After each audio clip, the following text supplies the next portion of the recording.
श्री गणेशाय नमः.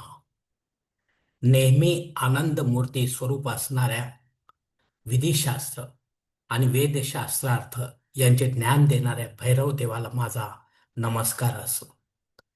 दिगंबर काल हातात खटवांग धरणाऱ्या, कपाळावर विभूती शोभणाऱ्या आणि ध्यानात असल्यामुळे डोळे अर्धे मिटलेल्या कुमार प्रभव महात्मा बटुकाला, चिंताविरहित त्रिशूल आदी हातात धरलेल्या भैरव देवाला माझा नमस्कार असो.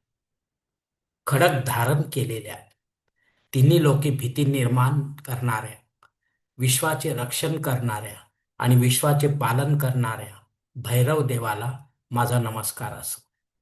भूतांमध्ये वास करणाऱ्या, भूतांचा अधिपती असलेल्या अष्टमूर्तीला, कालाचाही काल असलेल्या भैरव देवाला माझा नमस्कार असो. क्षेत्रपालाला, कलाकाष्ठ आदिरूपी क्षेत्री वास करणाऱ्या कालाला, क्षेत्रजिताला, ज्ञानी असून शालीन असलेल्या विधानांचा गुरु आणि निधींचा पती भैरव देवा, तुला माझा नमस्कार असो. स्वभक्तांना प्रपंचातील दुःख नाहीसे करून हर्ष देणाऱ्या भैरव देवाला माझा नमस्कार असो.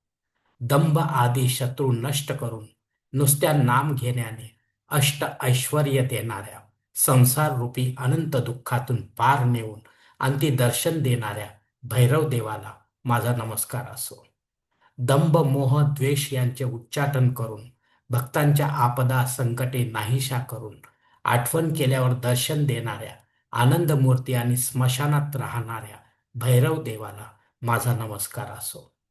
वेताळभूत कुष्मांड आणि ग्रह यांच्याकडून सेवा घेण्यात मग्न दिगंबर आणि मोठी पिशाच्या कृती असलेल्या शालीन भैरव देवाला माझा नमस्कार असो.